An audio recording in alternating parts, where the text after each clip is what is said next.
The American 440 was the 19th century workhorse of the United States. It is the locomotive that symbolizes the American Wild West, the days of the outlaws and the cowboys, the days of progress and westward expansion. It is no wonder that these locomotives were affectionately nicknamed the Americans, and also the reason why these are my favorite steam locomotives of all time. The wheel configuration 440 means that there are 4 piloting wheels, as you can see right behind the cowcatcher, and 4 big drive wheels and 0 trailing wheels.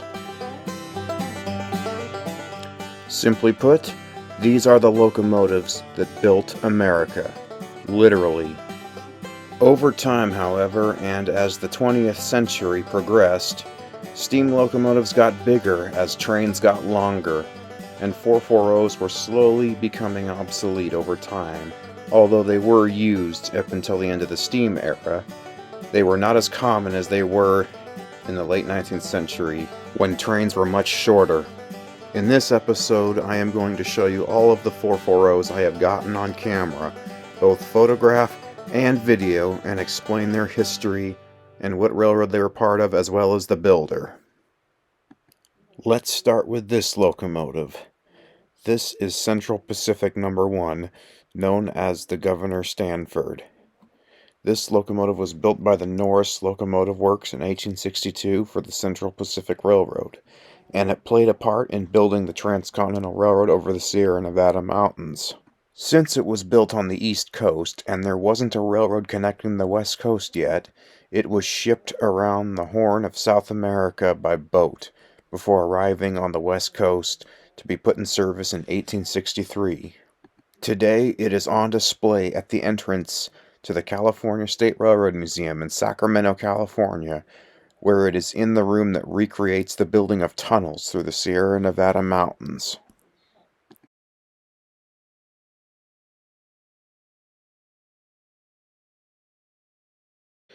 Next up is Virginia and Truckee No. 12, named the Genoa, built by the Baldwin Locomotive Works in 1873 for the Virginia and Truckee Railroad. For 28 years, the Genoa hauled primarily passenger trains, but occasionally freight trains also between Virginia City, Carson City, and Reno, Nevada. Today, it is currently owned by the California State Railroad Museum, but is on a 2-year loan to the Nevada State Railroad Museum following the Great Western Steam-Up of 2022.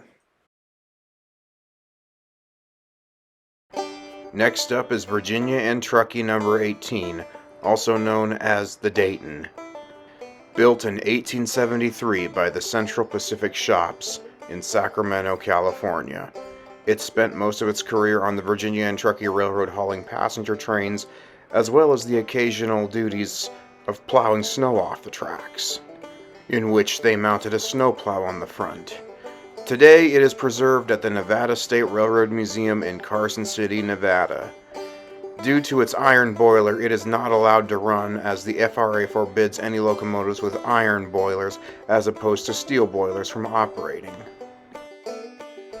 Back in Sacramento, we have the Sonoma, another 440 American locomotive built by the Baldwin Locomotive Works in 1876. This is one of 3 surviving examples of a narrow-gauge Baldwin 440. It spent part of its career hauling freight and passenger trains on the North Pacific Coast Railroad before being sold to the Nevada Central, where it worked as both a road and switcher locomotive up until the Nevada Central line was abandoned in 1938. Today, it is preserved at the California State Railroad Museum in Sacramento, California. Number 1 here was built by the Norris Locomotive Works in 1864 for the original Western Pacific Railroad, which was taken over by the Central Pacific Railroad. Later on in its life, it went to the short line called the Stockton Terminal and Eastern, and operated there until 1953. In 2019, it was cosmetically restored and is now on display at Travel Town in Los Angeles, California's Griffith Park. Virginia and Truckee Number 11, a locomotive built by the Baldwin Locomotive Works in 1872 and spent most of its career hauling passenger trains on the Virginia and Truckee Railroad. This locomotive was named the Reno. It served the railroad well for 65 years before being sold to the old Tucson Studios in Tucson, Arizona. The locomotive had an unfortunate accident in 1995 when a fire ended its useful service life. However, the locomotive was ultimately cosmetically restored, but never ran again and sat out in the desert sun for many years until August 2021, when the Virginia and Truckee brought it back to its home rails, and there is a good chance that it will be restored to operation to once again run passenger trains on the Virginia and Truckee Railroad. This locomotive is definitely a success story. It is shown here on display at the Great Western Steam Up of 2022 in Carson City, Nevada. My favorite operating narrow gauge locomotive, Eureka and Palisade No. 4, also known as the Eureka. This locomotive not only survives into the preservation era, but it also operates on many different railroads as a visitor. She was built in 1875 by the Baldwin Locomotive Works for the Eureka and Palisade Railroad in Nevada, which was built to transport goods and people between the mining town of Eureka with a connection to the Central Pacific Railroad in Palisade, Nevada. Since its home railroad no longer exists, the owner of this locomotive, Dan Markoff, takes it to different events and different railroads, such as the Durango and Silverton Railroad in Colorado, the Cumbres and Toltec Railroad, which operates between Colorado and New Mexico, and as shown here, the Great Western Steam Up in Carson City, Nevada. Let's check out this locomotive in action as it circles the Nevada State Railroad Museum during the Great Western Steam Up of 2022.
Before we watch the rest of these locomotives in action, I'm going to give the name of each one and its history, starting with my personal favorite here, the Inyo, number 22 of the Virginia and Truckee Railroad, built in 1875 by the Baldwin Locomotive Works, and hauled both freight and passenger trains on the Virginia and Truckee Railroad.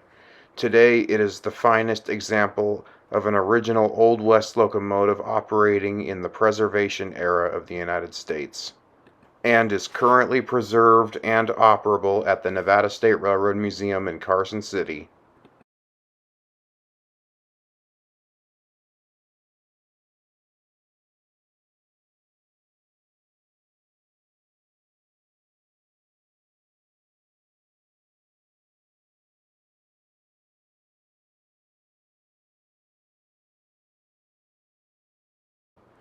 Here is my favorite Disneyland locomotive, number 1, the C.K. Holiday, built in 1954 by Walt Disney Studios and went into service with the park's opening in 1955. It was named after Cyrus K. Holiday, founder of the Atchison, Topeka, and Santa Fe Railway, which was the sponsor of the Disneyland Railroad from 1955 to 1974. The design is based on a Central Pacific locomotive from the 19th century, number 173. Today, it still runs trains around the Disneyland theme park in Anaheim, California. And if you're lucky, you may even get a cab ride. Unfortunately, due to a lack of internet access right now, I don't have access to some of the pictures that I would normally use to describe some of the other locomotives I've gotten on camera. However, I will name them here and then show them in action. I'll start with Jupiter. Jupiter was a Central Pacific locomotive numbered 60, which was one of the 2 locomotives present at the Golden Spike ceremony in Promontory Summit, Utah. The original was built in Schenectady, New York by the Schenectady Locomotive Works in 1868, and unfortunately scrapped decades later, so therefore a replica is what runs at the Golden Spike site now, along with another locomotive known as Union Pacific 119. Union Pacific 119 was built by the Rogers Locomotive Works also in 1868 and represented the Union Pacific half of the Transcontinental Railroad at Promontory Summit, Utah.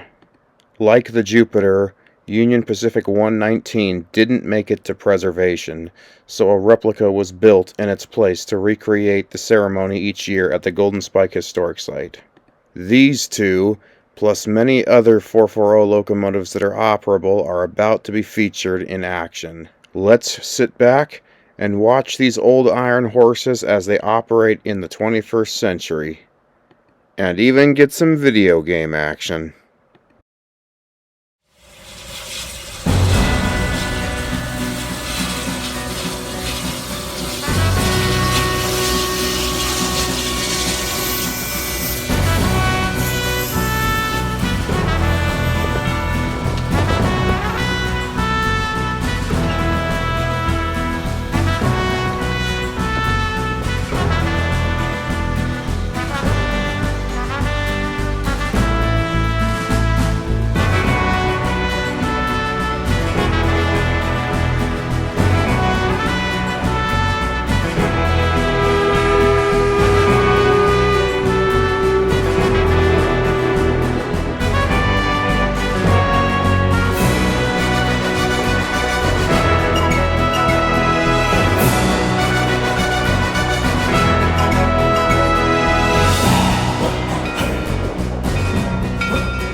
Well, that's all the time we have for this episode.